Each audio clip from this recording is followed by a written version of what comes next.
이 시간 우리 하나님 말씀 보시겠습니다. 하나님 말씀은 창세기 11장 9절입니다. 창세기 11장 9절입니다. 제가 읽겠습니다. 그러므로 그 이름을 바벨이라 하니 이는 여호와께서 거기서 온 땅의 언어를 혼잡하게 하셨음이니라. 여호와께서 거기서 그들을 온 지면에 흩으셨더라. 아멘. 홍수 심판이 끝나고 하나님께서는 노아와 그의 후손들에게 생육하고 번성하여 땅에 충만하라고 명령하셨습니다.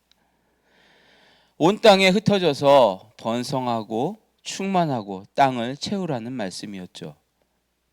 그러나 번성한 사람들은 오히려 반대로 행동했습니다. 우리가 온 지면에 흩어짐을 면하자 이렇게 얘기하면서 도시와 탑을 쌓기로 결정했습니다. 그들의 목적은 분명했습니다. 탑 꼭대기를 하늘에 닿게 할 정도로 높게 쌓아서 자신들의 이름을 빛내고 싶었습니다. 당시 그들의 언어는 하나였습니다. 그들의 하나된 언어는 의사소통을 하고 자신들의 번영을 달성하도록 하는 강력한 도구였죠. 그러나 그들이 쌓아 올린 탑의 결과는 그들이 기대했던 것이 아니었습니다. 왜 동상이몽이라고 하는 말 여러분 아시죠? 각자 다른 꿈을 꾼다는 거예요. 그들은 겉으로는 공통된 목표를 향하여 나아가는 것 같았지만 결국은 각자 자기만의 영광을 원했고 이기적인 욕망과 교만이 드러나는 그런 결과물이 되었던 것입니다. 하나님께 영광을 돌리는 탑이 아니라 사람마다 인간마다 저마다의 교만과 욕망에 기념을 하는 기념탑이 되어가고 있었습니다. 그 결과로 그들에게 초래했던 것은 바벨, 즉 혼란이었습니다. 그들의 하나된 언어는 혼잡한 언어로 바뀌었고 그들은 결국 온 지면에 흩어지게 되었습니다. 이 바벨탑 이야기는 21세기를 살아가는 오늘날 우리에게도 너무나 생생하게 다가오는 이야기입니다. 오늘날 가장 문명이 발달하고 과학기술이 발달한 이 시대에 또 물질적으로도 너무나 풍요해진 이 시대에 사람들은 하늘에 닿을 듯 현대판 바벨탑을 쌓아 올리고 있습니다. 그러나 역설적으로 우리들 모두는 소통의 빈곤과 또 고독의 절정을 경험하고 있습니다.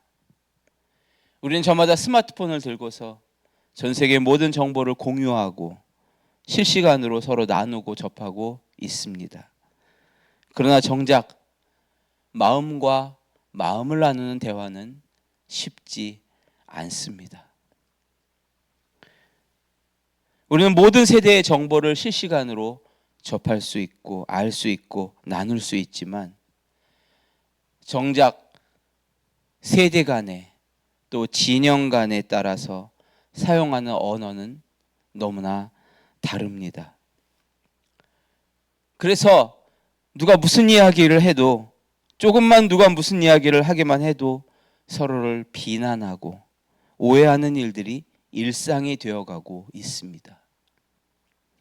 마치 바벨탑 앞에서 언어가 혼잡하게 된 것처럼 오늘날에도 똑같은 일들이 계속되고 있습니다.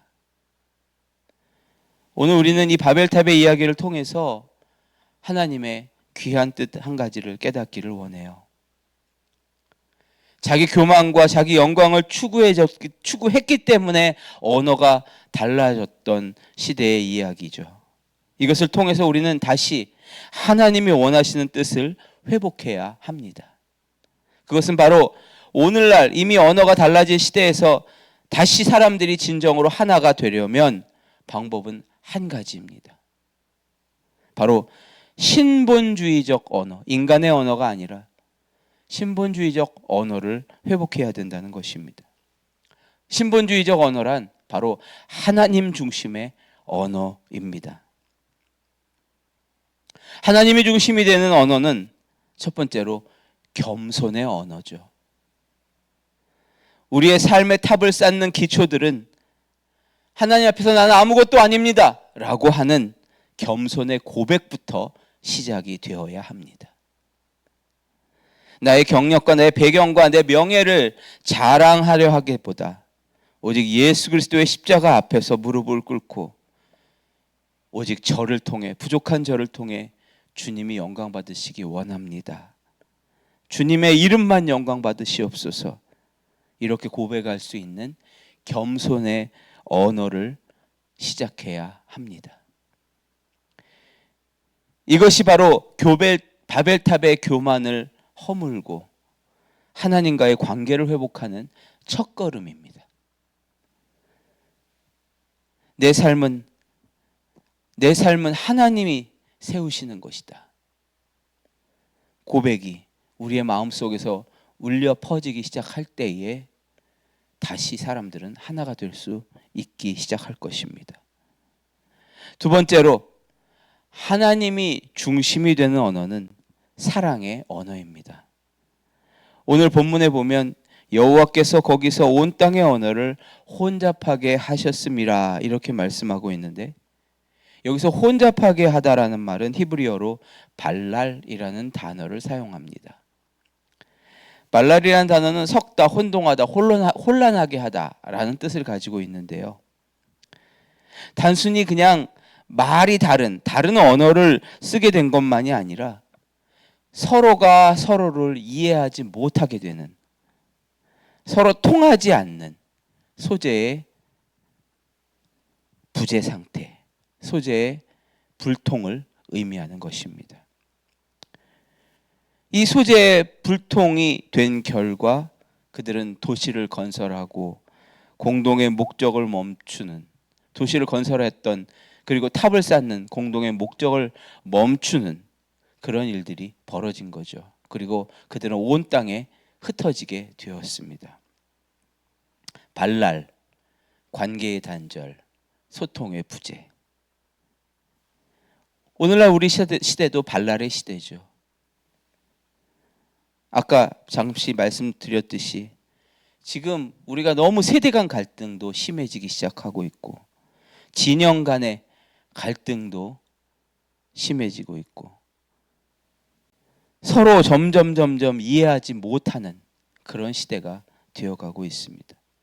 심지어는 부모님과 자녀 간에도 또 이웃과 사회 속에서도 서로를 향한 언어와 가치관이 너무 달라서 대화 자체가 잘 되지 않는 상황이 점점 많아지고 있습니다.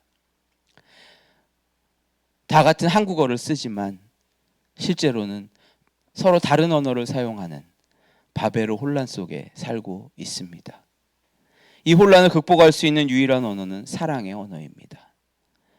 고린도전서 13장에 보면 우리가 방언을 하고 천사의 말을 할지라도 사랑이 없으면 아무것도 아니라고 말씀하셨습니다.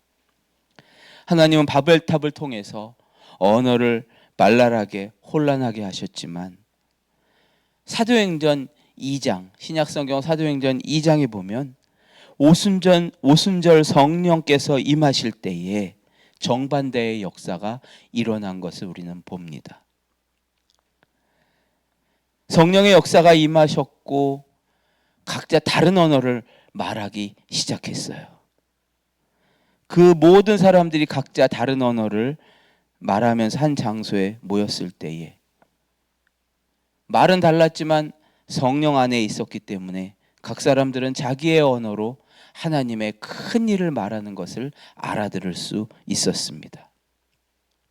언어가 물리적으로 하나가 된 것은 아니었지만 그 자리에 있었던 모든 사람들은 성령 안에서 마음이 하나가 되는 기적의 역사가 일어났던 것입니다.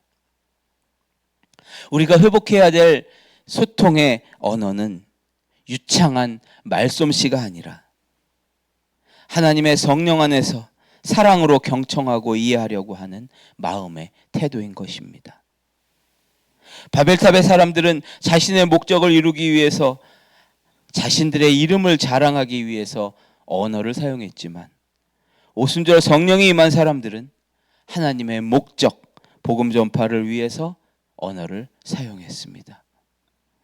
성령님을 의지하면서 예수 그리스도의 마음으로 무장하십시오. 내 논리와 자랑보다 상대방을 사랑하고 섬기십시오. 사랑의 언어는 우리 시대의 모든 혼란을 극복하고 진정한 연합을 이루는 유일한 해답입니다. 우리는 이 땅을 회복할 사람으로 하나님께서 부르신 사람들입니다.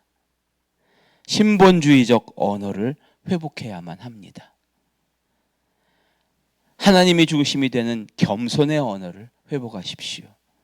하나님이 중심 되시는 사랑의 언어를 회복하십시오. 우리 자랑이 아닌 하나님을 나타내는 신본주의적 언어를 회복하는 하나님의 거룩한 도구가 되시기를 예수님의 이름으로 축복합니다.